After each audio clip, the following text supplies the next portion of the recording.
Hello everyone, welcome back to my channel. तो कैसे हैं आप सब? उम्मीद करती हूँ कि आप सभी सेहतमंद होंगे। तो ये जो ब्लॉग है ये नवरात्रि के पहले दिन का ब्लॉग है। मैं तैयार होके यहाँ पे अब कर रही हूँ पूजा की तैयारी, क्योंकि पहले दिन थोड़ी ज़्यादा तैयारी करनी होती है, इसलिए थोड़ा सा टाइम लग जाता है। और ये है मेरी माता रानी, तो मैं इनको पहना रही हूँ नए वस्त्र। और ये जो ब्लॉग है ये आने में थोड़ा सा लेट हो गया, पर कोई नहीं, मैंने आपके लिए बहुत ही बढ़िया ब्लॉग बना के तैयार किया है। आप इसे पूरा ज़रूर देखिएगा। और माता रानी बिल्कुल एकदम तैयार हो गई हैं। तो चलिए इनको हम सिंहासन पे बैठा देते हैं। और मैंने उनको पीली चुनरी भी पहना दी है। और उसके बाद हम कलश की स्थापना करेंगे। तो मैंने कलश में 5 चीज़ें डाली हैं। और पीछे आप देख ही सकते हैं कि माता रानी की तस्वीर भी मैंने रख दी है। तो कलश के अंदर हम आम के पत्ते रखेंगे और उसके ऊपर नारियल रखेंगे। तो नारियल के ऊपर देखिए मैंने चुनरी भी लगा दी है। तो पत्ते रखने के बाद पहले हम एक प्लेट रखेंगे और उसके ऊपर नारियल रखेंगे। तो नारियल इस तरीके से रखना है कि इसकी आँख जो है वो आपकी तरफ ही होनी चाहिए। खड़ा नारियल पूजा में नहीं रखते हैं।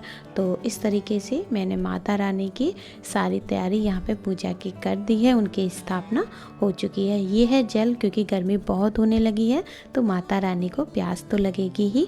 और अब हम हवन की तैयारी करेंगे। तो जो जगह हवन करते हैं वहाँ पे हम गंगा जल से उसको पहले हम पवित्र कर लेते हैं और इसको फिर हम सूखने देंगे। और उसके बाद मैं यहाँ पे आटे से चौक बनाऊंगी जिसके ऊपर हम हवन करेंगे। तो गाइस, मैं जो पूजा करती हूँ वो मैंने अपनी मम्मी और सासू माँ से ही सीखी है। तो मैं हमेशा से इसी तरीके से ही करती आई हूँ, देखती आई हूँ। तो प्लीज़ आप मेरी पूजा को जज मत करिएगा। और मैं बहुत ही सिंपल तरीके से ही करती हूँ। तो जो भी पूजा मैं कर रही हूँ वही मैं आपको दिखाती हूँ। तो उम्मीद करती हूँ कि आपको मेरी पूजा और मेरा ब्लॉग दोनों ही बहुत ही पसंद आएगा। तो यहाँ पे चौक बनाने के बाद और ये है फूल और प्रसाद जो कि माता रानी के लिए मैंने रखे हैं। उसके बाद चौक के एक कोने में हम एक लोटे में जल रख लेंगे। और पहले मैंने चावल डाल दिए थे चौक, और उसके बाद मिट्टी की ये मैंने 5 इस तरीके से गोलियां बनाई हैं। इनको क्या बोलते हैं गाइस, मैं नाम भूल गई हूँ इनका। आपको याद आए तो आप मुझे ज़रूर बताइएगा। और उसके बाद अब हम हवन की तैयारी कर लेंगे। तो हवन सामग्री में पहले हम कुछ मीठा मिला लेते हैं। आप मिश्री मिला लें या फिर बतासे मिला लें। तो मैं बतासे मिला रही हूँ। और उसके बाद मैंने यहाँ पे थोड़ी सी जौ डाल दिए हैं।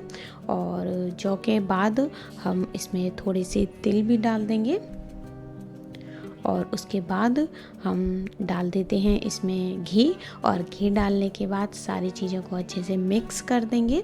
और मिक्स करने के बाद हमारी हवन सामग्री तैयार है। तो हवन सामग्री के बाद मैं थोड़े से बतासे प्लेट में और रख लेती हूँ, जो कि हमें पूजा में आगे ज़रूरत होगी। और उसके बाद हमें चाहिए होंगे लौंग के जोड़े। तो 1 लौंग का जोड़ा 1 लौंग के लिए होता है। मैं 2 लौंग के जोड़े चढ़ाऊंगी, एक मेरे हस्बैंड के भी हैं। तो आप देख ही सकते हैं कि सारी तैयारी हो गई है। और माता रानी के अब आप भी दर्शन कर लीजिए, कितनी ज़्यादा सुंदर लग रही हैं माता रानी अपने पीले रंग की चुंदरी में। तो मुझे बहुत ही ज़्यादा अच्छा लग रहा था जब मैंने माता रानी की स्थापना की। और अब चलिए दीप को प्रज्वलित कर लेते हैं और पूजा को स्टार्ट करते हैं। तो दीप को प्रज्वलित करने के बाद फिर मैंने माता रानी का टीका किया। और जो कलश था उसके मैंने स्वास्तिक उस पर बना दिया। तो इस तरीके से मैंने पूजा जो है उसकी शुरुआत करी। तो अब मैं आपके लिए लगा देती हूँ थोड़ा सा म्यूजिक और मैं करती हूँ माता रानी को फूल अर्पण। तब तक आप ब्लॉग को एंजॉय करिए।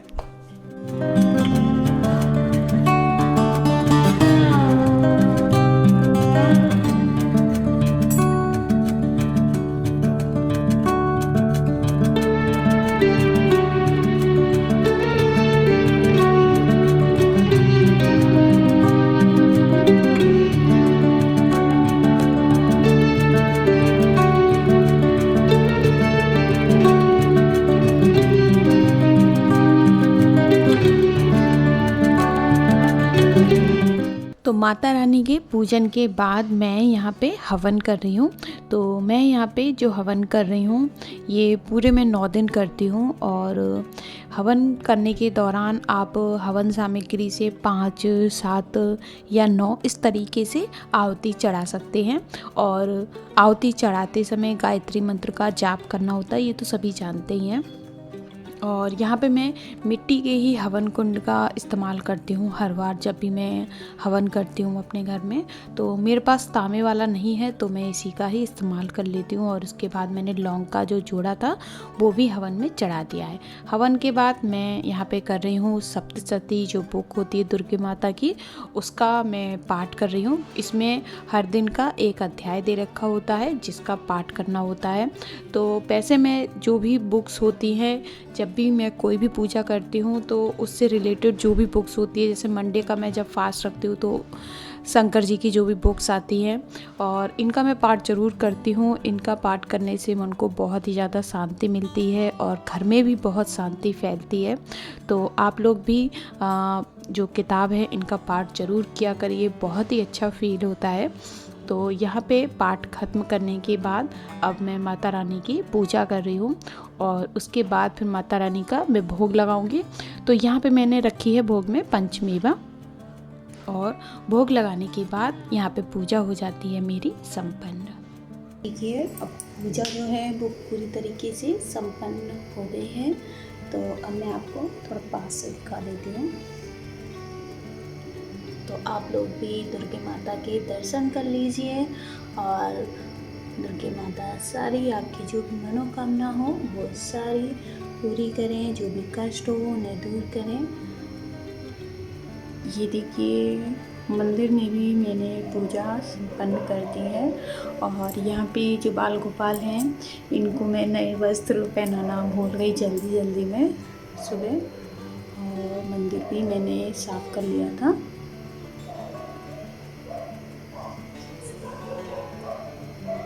पर्दा भी मैंने लगा दी है, सूख गई थी तो उसको भी मैंने लगा दिया। हेलो गाइस, तो कैसे हैं आप सब। नवरात्रि का पहला दिन आप लोगों के लिए ढेर सारी खुशियाँ लेके आए और हैप्पी नवरात्रि। और ये देखिए जो पूजा थी वो तो मेरी सारी आज संपन्न हो गई। और आप देखिए घड़ी में बज चुके हैं 1 बज गया है, क्योंकि जब पहला दिन होता है ना तो बहुत ज़्यादा टाइम लग जाता है मुझे पूजा करने में, सारी तैयारी करनी होती है।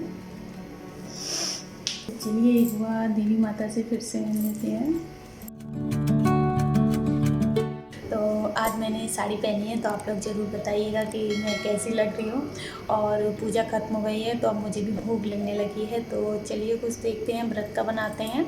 और ये जो व्रत है ये मैंने पूरे 9 दिन ही रखे हैं। तो कौन कौन 9 दिन व्रत रखता है मुझे कमेंट करके ज़रूर बताइएगा। और मैं जो भी पूजा करती हूँ वो बहुत ही सिंपल तरीके से करती हूँ। ऐसा नहीं है कि ये भी करना चाहिए वो भी करना चाहिए। जितना मुझे पता है और जितना मैंने सीखा है मैं सिर्फ उतनी ही करती हूँ पूजा। और बस जो भी करती हूँ मन से करती हूँ और बहुत ज़्यादा तामझाम में नहीं करती हूँ। तो सिंपल तरीके से पूजा करती हूँ। तो चलिए फिर मैं कुछ बना लेती हूँ, ब्रेकफास्ट ही कह सकते हैं।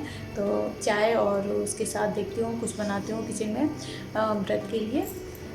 तो ये देखिए यहाँ पे बन रही है मेरी चाय और यहाँ पे मैंने थोड़े से मखाने तल लिए हैं और इन्हें मैंने देसी घी में ही तला है। तो चाय भी रेडी हो गई है। चलिए दोनों चीज़ें सर्व कर लेते हैं।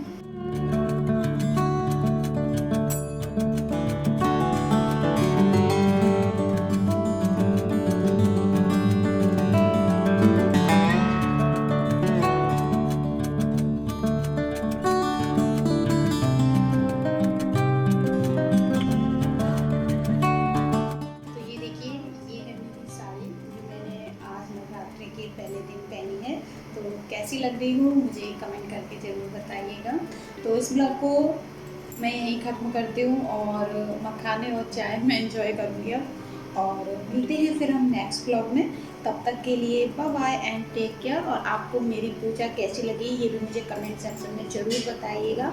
और आज मैं कैसी लग रही हूँ ये भी आप ज़रूर बताइएगा। तो फिर मिलते हैं नए ब्लॉग में, तब तक के लिए bye bye and take care.